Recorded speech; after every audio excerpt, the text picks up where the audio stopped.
Everyone assumes the islands go hungry first. Hawaii and Alaska get invoked constantly whenever people picture food running out in America, and on paper the reasoning holds up, since both import almost everything they eat. Look closer at exactly how that food reaches them, though, and a different picture appears. Most of what fills Hawaiian and Alaskan grocery shelves never touches a long-haul truck at all. It arrives by container ship and barge, straight into a harbor, then travels only a short distance to the store. Take the mainland trucking network away entirely, and the states that actually run dry first aren't the ones surrounded by ocean. They're the ones sitting deep in the interior, completely dependent on trucks rolling in from somewhere else, with no port, no river barge route, and almost no farmland to fall back on. This is a ranked look at the 8 states where grocery shelves would empty fastest if long-haul trucking stopped moving for 10 straight days, and the state that ends up at number 1 will surprise anyone who assumes geography alone decides who eats. 4 measures decide this ranking. First, how much of a state's everyday grocery supply depends specifically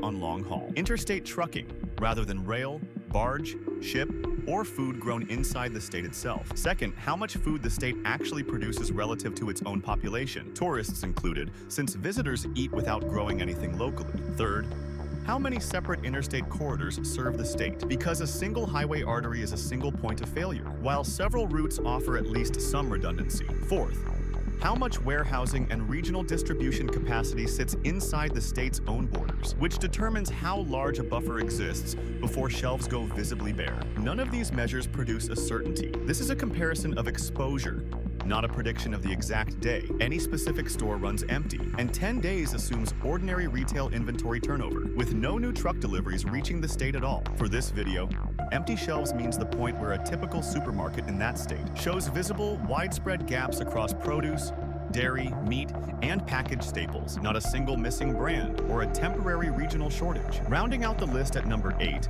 Vermont carries the smallest overall exposure of the 8, though even a small exposure here is a real one. Vermont produces meaningful amounts of dairy, maple syrup, and produce, relative to a population of under 650,000 people, one of the lowest totals in the country. That local base doesn't replace a modern grocery selection, but it does provide a partial buffer that fully truck-dependent states lack. Vermont's distribution network still leans heavily on trucks, moving up from Massachusetts and Connecticut along a handful of interstate routes, and a full national stoppage would eventually strain even this smaller supply chain. Refrigerated trucking also carries Vermont's own milk out to processors before it spoils, meaning a halt could hurt local producers almost as much as retailers. Vermont sits lowest on this list mainly because its population is small and its farmland is proportionally larger than almost anywhere else in the Northeast. Not because trucking stops mattering. Vermont sits lowest on this list mainly because its population is small. Maine takes the 7th spot. It looks self-sufficient because of its lobster boats and potato fields, but its grocery shelves depend heavily on a single long highway corridor running down from the rest of New England. Interstate 95 carries most of Maine's incoming freight without a meaningful backup route. Once that artery is compromised, Maine does grow real food, but much of that harvest moves out of state for processing and sale rather than staying on local shelves, since grocery distribution follows national retail contracts rather than geography. Away from the coast, especially across Maine's rural interior counties, grocery stores tend to be smaller and restock less frequently, which shortens the runway before shelves visibly thin out. A prolonged stoppage would likely hit these smaller inland stores earlier than the larger supermarkets near Portland, where somewhat more warehousing capacity exists. Maine's seafood industry, meanwhile, also depends on trucks to reach market, meaning the state's most recognizable export could stall out right alongside its imports. 6th on the list, Massachusetts, is where population density starts working against a state instead of just distance. It holds more than 7 million residents inside a small footprint, and nearly all of the fresh produce, meat, and dairy stocked in its supermarkets travels in by truck from regional distribution centers, many located outside the state entirely. The Port of Boston does handle cargo, but it plays a minor role in day-to-day grocery replenishment compared with trucking. New England as a whole produces only a small share of the calories it consumes, with recent regional research putting food self-reliance below 1/5 of total demand even before accounting for imported grains and packaged staples. Massachusetts leans on that same thin regional base. Its dense urban supermarkets restock multiple times a week, specifically because they lack space to hold large reserves, which means a stoppage would surface as empty shelves in Boston area stores noticeably faster than in states, carrying more warehouse space per resident. At number 5, Louisiana has ports and rail lines that should, in theory, offer real protection, and partly do. The Mississippi River corridor moves enormous volumes of grain and bulk agricultural cargo, and that flow would likely continue even if trucking stopped completely. The problem is that grain moving through a river port does very little for a family standing in front of an empty dairy case. Louisiana's retail grocery network, like nearly every other state's, still depends on trucks for the final leg, from distribution centers to store shelves, and hurricane exposure adds a second layer of risk. Storm season regularly closes stretches of Interstate 10 and Interstate 55, the two corridors carrying most incoming grocery freight, and a national trucking stoppage layered on top of a regional storm closure could leave parts of the state cut off from both directions at once. Louisiana lands in the middle of this list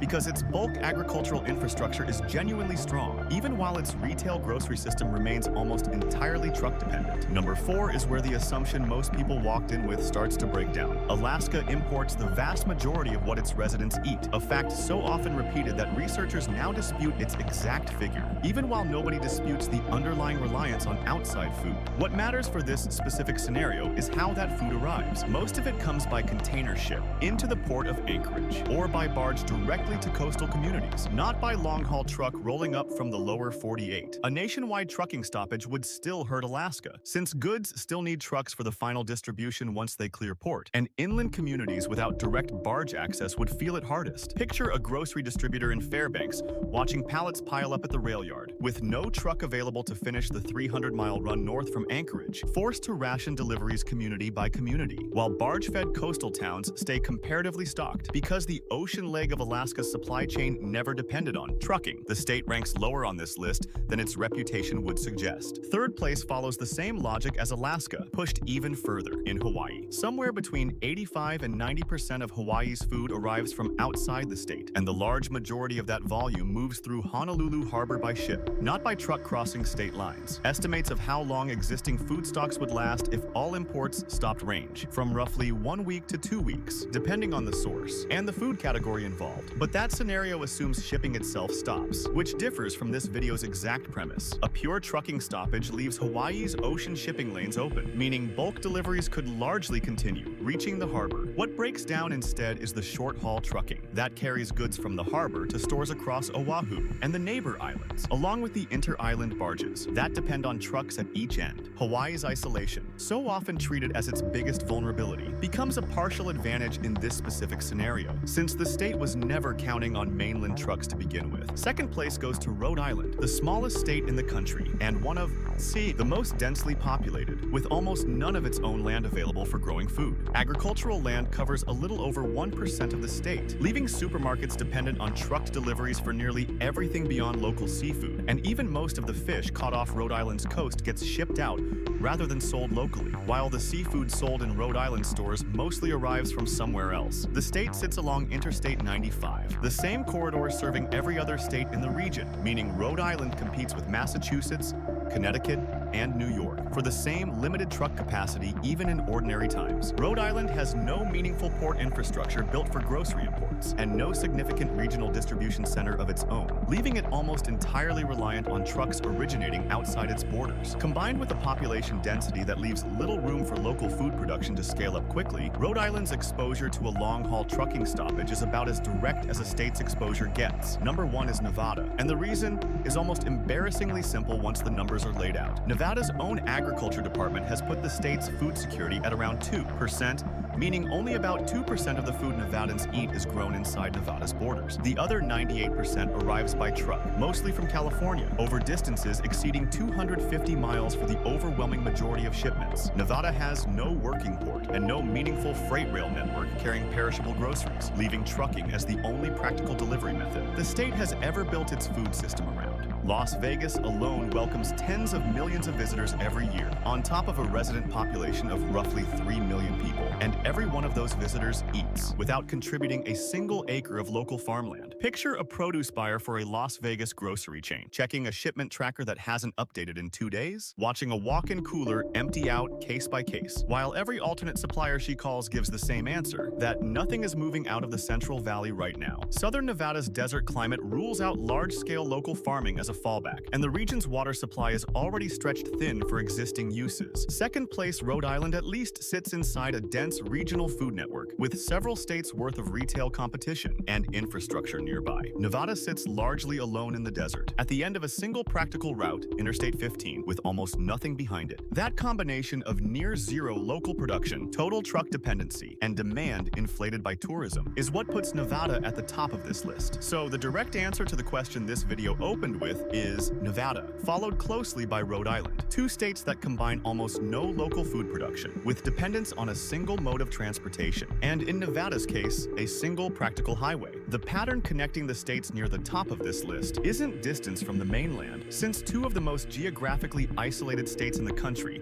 Alaska and Hawaii, actually rank lower because their food arrives by ship rather than by truck. The real pattern is exclusivity. States that depend on trucking and only trucking, with no port, no meaningful rail option for groceries, and almost no farmland of their own, have the least room to absorb a shock like this one. No state on this list would run out of food entirely within 10 days. What would run out first is variety and reliability. At the retail level, the kind of everyday stock. That turns a grocery run into a routine errand rather than a search. This ranking only measures state-level averages, and conditions vary block by block within any state, especially between dense cities and rural counties, with more local access to food. Geography and infrastructure change the odds here. They don't guarantee an outcome, and a real disruption would unfold differently depending on how long it lasted, which parts of the trucking network came back first, and how quickly states without their own ports or rail options could arrange alternate routes. The states most exposed today aren't fixed permanently in these positions either, since a single new distribution center or a new rail spur can shift a state's ranking within a few years. If you want to see how a different kind of failure ranks these same 48 states, subscribe for the next one. What fails first and where?